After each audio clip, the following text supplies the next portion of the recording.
If you assess the customer as high risk, the system will automatically enable you to perform the mandatory enhanced customer due diligence.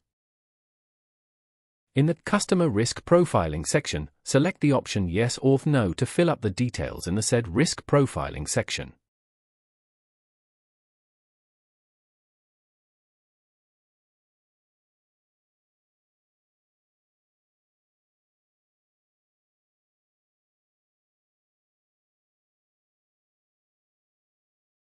Select the overall risk assessment of the customer as high if you assess the customer as high risk.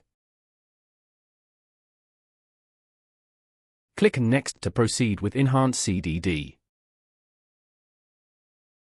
Fill up the details relating to the customer in the Enhanced CDD section for the purpose of complying with the legal requirements.